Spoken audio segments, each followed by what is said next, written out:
Hola, bienvenidos a este tiempo de altar familiar. ¿Cómo podemos superar las pruebas y las tentaciones? Generalmente en la palabra del Señor se traduce la palabra tentación en diferentes contextos que tal vez no nos ayudan a entender bien la diferencia entre lo que es una prueba y una tentación. Generalmente se traducen de la misma manera. El escritor a Santiago dice que cuando alguno es tentado, no diga que es tentado de parte de Dios. Otra podría ser traducido, cuando alguno es probado, no diga que sea probado de parte de Dios, porque Dios no prueba o no tienta a nadie, sino que es cuando es atraído por sus concupiscencias. Y esa palabra concupiscencia significa nuestra naturaleza caída y a la atracción hacia el pecado. Entonces, la tentación o la palabra prueba puede ser tomada como la atracción al pecado, pero también la palabra prueba se refiere, por ejemplo, cuando el evangelista Lucas dice, y el Espíritu Santo llevó a Jesús al desierto y era tentado, o sea, era probado. Es diferente allí. La prueba tiene que ver con unos elementos externos. Así que usted y yo tenemos que enfrentar estas pruebas desde dos ópticas. Desde la óptica de la atracción de nuestras concupiscencias, o sea, de nuestras debilidades que nos atraen hacia el pecado, o de las circunstancias externas de nuestra vida ajenas a nuestra concupiscencia o nuestra naturaleza caída, que son circunstancias que nos confrontan y que nos pueden llevar a alejarnos de Dios. Pero ¿cómo enfrentar esto? ¿Cómo podemos, ya sea una prueba externa o una prueba interna, ya sea una atracción, una lucha interna de la naturaleza caída o una situación externa? Jesús nos da una enseñanza. Cuando Jesús es probado, el enemigo, al ver que Jesús tiene hambre, le dice que convierta esas piedras en pan, ¿no? Que use el poder que tiene para su propio beneficio.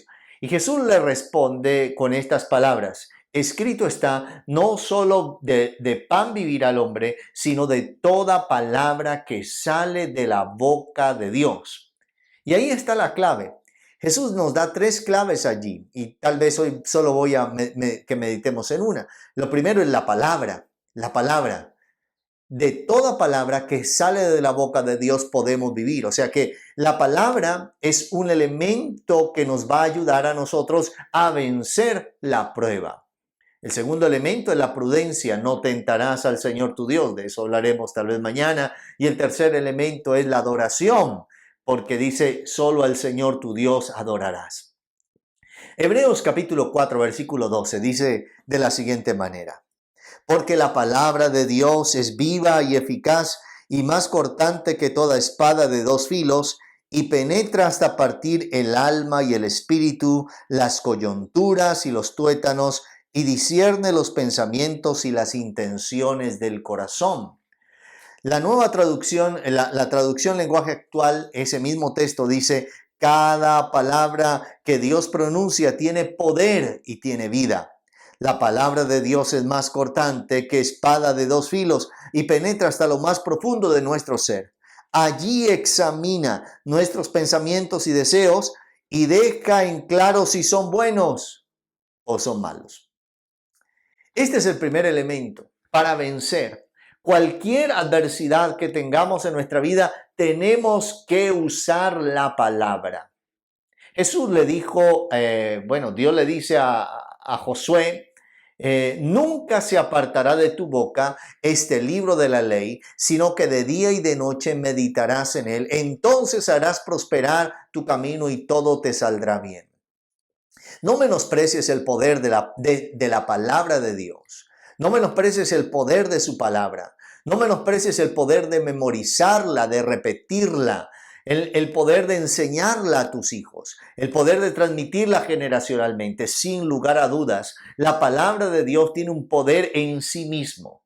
Dios dice a través de la Biblia, que es su palabra, acerca de la palabra, dice: mi palabra no volverá a mí vacía, sino que hará todo aquello que yo le he enviado. Todo aquello. O sea, la palabra del Señor nos enseña eso. La palabra de Dios nos dice, nos guía que es eficaz. ¿Por qué es importante defendernos con la palabra? La palabra lo presenta el libro de Efesios como, y sobre todo la palabra de Dios, que la espada del Espíritu es el mismo tenor de lo que nos está mostrando las Escrituras. ¿Qué debo hacer con la palabra? ¿Debo leerla? ¿Debo memorizarla? ¿Debo obedecerla? ¿Debo creerla? Tengo que hacer todo esto, no simplemente leerla. A veces somos creyentes que leemos la palabra, pero la Biblia no es para leerla, es para creerla, para vivirla, para obedecerla. Y cuando empezamos a añadirle todos estos elementos, ella empieza a producir un resultado poderoso en nuestra vida, que nos va a ayudar a defendernos. Cuando el enemigo te ataca, tú sacas la palabra y dices, escrito está. Cuando el enemigo te dice, Dios te ha abandonado, y dice, escrito está, Él me prometió que estaría todos los días conmigo hasta el fin del mundo. Cada vez que el enemigo te lanza un dardo de fuego que quiere llevarte a la depresión, tú saca la palabra y dice, aunque mi padre y mi madre me dejaren, Él con todo me recogerá. Empezamos a ser expertos en la palabra, en confesarla y declararla.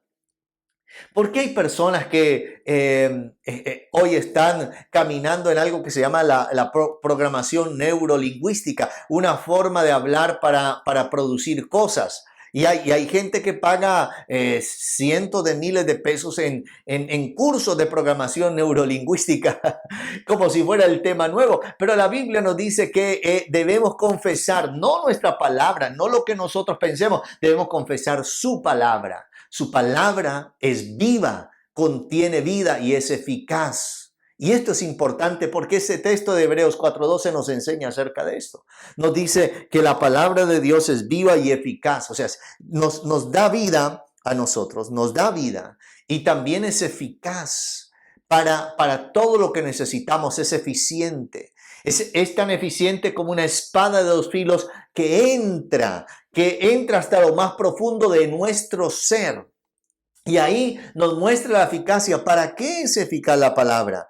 Porque ahí examina nuestros pensamientos y nuestros deseos y nos deja en claro si son buenos o son malos.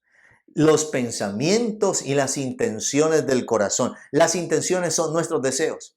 Así que la palabra de Dios llega a nosotros para abrir como un bisturí lo más profundo de nuestro ser, lo que es inseparable, el alma y el espíritu, y allí deja claro cuáles son nuestras prioridades. Por eso muchas veces cuando Dios nos está hablando y nos confronta, a veces nos sentimos incómodos.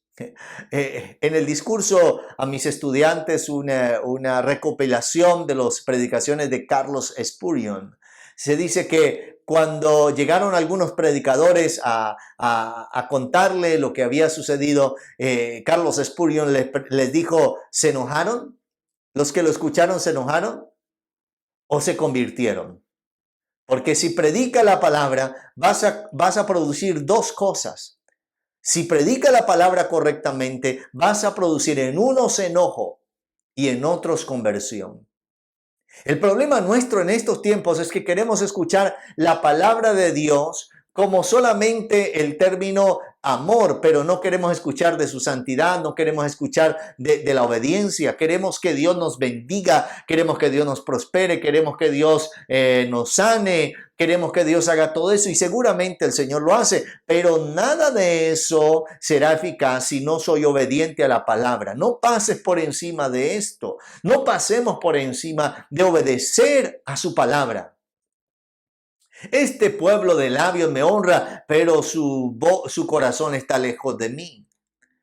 La palabra de Dios es poderosa para sacarnos de diferentes pruebas o tentaciones. Estás enfrentando una tentación, el pecado te está intentando tomar, saca la palabra, defiéndete con la palabra, lucha con la palabra. Estás enfrentando una situación externa donde hay enemigos que se han levantado en contra tuyo, saca la palabra, declara la palabra. Tú eres un hijo de Dios, tienes armas espirituales. La Biblia dice que las armas de nuestra milicia no son carnales, sino poderosas en Dios para la destrucción de fortalezas.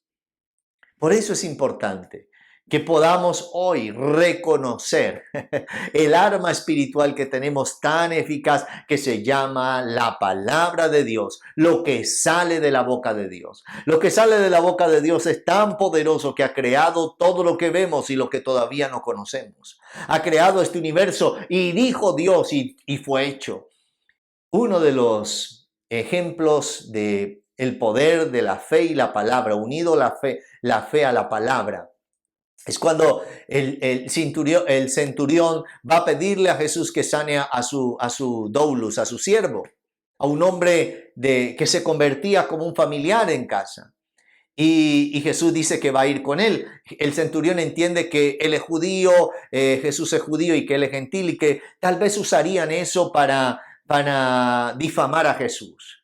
Entonces el centurión le dice, no hay necesidad que vayas. Solamente dilo, solamente di que sea sano y será sano, porque yo también soy hombre bajo autoridad. Le digo a este vaya y ve, y le digo a este ven y viene. Solamente dilo. Y Jesús se admiró y exaltó la fe de este centurión y dijo, no ha hallado en todo Israel, ni siquiera los discípulos tenían la fe, porque era la fe en la palabra. Era la fe en lo que Jesús podía decir. Y Jesús le dice, ve y que se ha hecho conforme a tu fe. Y el centurión se fue. Y cuando llega a casa, encuentra la noticia, se sanó, está sano. ¿Y a qué hora fue sano? A tal hora, a esa hora, mi Jesús, mi Señor, dio la palabra. Deja que el cielo dé una palabra hoy a tu favor. Hoy Dios puede dar una palabra para que la tempestad que estás viviendo sea quitada de tu vida. Hoy Dios puede soltar una palabra que anime tu fe y te levante del lodo cenagoso, de la desesperación, de la lucha en la que estás, y puedas estar en el lugar que te corresponde, sentado juntamente con Cristo en lugares de privilegio, en lugares celestiales. Déjame orar. Padre, te doy gracias, porque tu palabra es viva y eficaz y es más cortante que espada de dos filos, que entra hasta lo más profundo de nuestro ser, hasta partir el alma y el espíritu, y discierne las intenciones de nuestro corazón. En otras palabras, nos haces entender si es bueno o es malo. Nos defendemos contra toda obra de las tinieblas en el nombre de Jesús. Enviamos una palabra ahora para deshacer todo plan de las tinieblas y declaramos, Señor amado, que hay libertad, liberación, victoria, sanidad en el nombre de Jesús por la palabra. Por la palabra, hay una palabra de sanidad que se está soltando y recibe ahora sanidad en el nombre de Jesús. Hay una palabra de liberación, se rompen los yugos que han estado atándote en el nombre de Jesucristo de Nazaret. Todo lo que el enemigo ha querido venir a atar a tu vida, ahora se rompe en el nombre de Jesucristo. Declaro, Señor, que tenemos la palabra, tu palabra, Señor amado, y tu palabra es suficiente. Gracias, Señor, porque contamos contigo y con tu palabra en el nombre de Jesús. Amén y amén. Maravilloso. Espero que podamos no solamente leer la palabra, sino creerla, obedecerla, vivirla, y eso producirá en nuestra vida una vida de victoria. Bendiciones.